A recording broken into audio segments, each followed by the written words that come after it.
The gentleman from Henrico, Mr. Massie.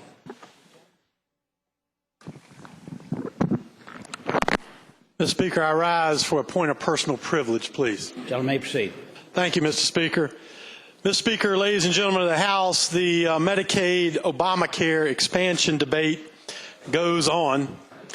Our Republican caucus believes in minimal government, in government doing only what it must.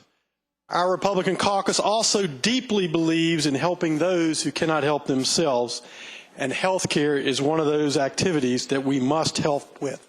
It is a core essential service of government. And we put our money where our mouth is. The state of Virginia, in partnership with the federal government, already spends almost $9 billion a year before Obamacare expansion on Medicaid.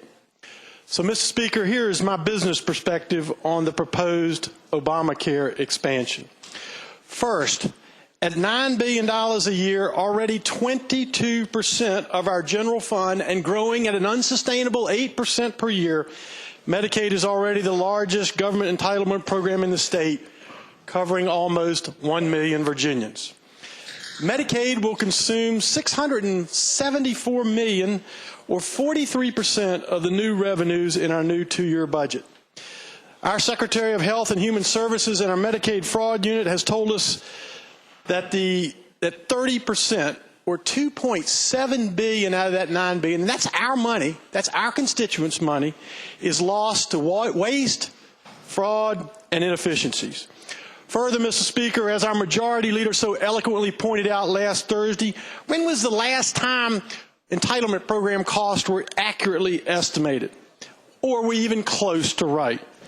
The original year cost of Medicaid, the first year, was 4 times the original cost of estimate, and the cost of Medicaid, 25 years after, of Medicare, 25 years after its enactment, was almost 10 times its original estimate.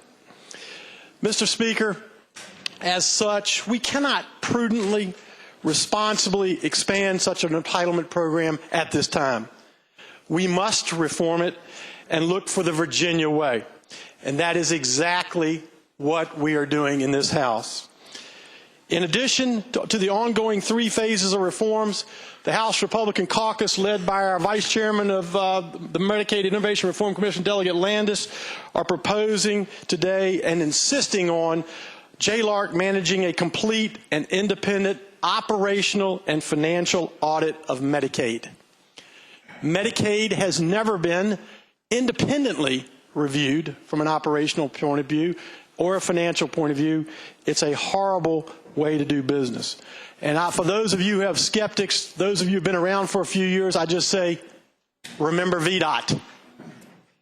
Second, our medical partner, the federal government, and I want everybody to listen to this because this is real money. Our federal government spends $430 million an hour, 24 hours a day, 7 days a week, 365 days a year. Just for a point of reference, our new two-year budget, we're going to spend about $130 million a day. Federal government spends $430 million an hour, which is $85 million an hour, and that's actually a big improvement, more than it has coming in.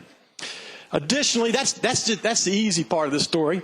Additionally, the federal government has $354 million an hour of its $17.3 trillion in outstanding debt maturing. So when you total those two numbers together, 354 plus 85, you get to $440 million an hour that the federal government must finance in the U.S. debt markets. 24 hours a day, 7 days a week, 365 days a year. Ladies and gentlemen, I have bought and sold tens of millions, if not billions of dollars of United States Treasury bonds. This is not a sustainable party. It is not a sustainable binge. And those numbers, I would remind you, are prior to the baby boom generation coming through and the expansion of Obamacare. The federal government is not a partner we can trust to pay 100%, 90% of any expansion, 3, 10, 15, or 20, or any time in the future. Third, Mr. Speaker, my approach has always been to be a good imitator rather than a risky originator. We are reforming our Medicaid program. We're getting to watch, learn Obamacare unfold and how many other states are proceeding. Finally, Mr. Speaker, we are not under the gun to expand Obamacare. The DISH payments have been extended through September 2015, and the expansion population from 100 to 138% of poverty are all eligible for very large subsidies in the federal exchange.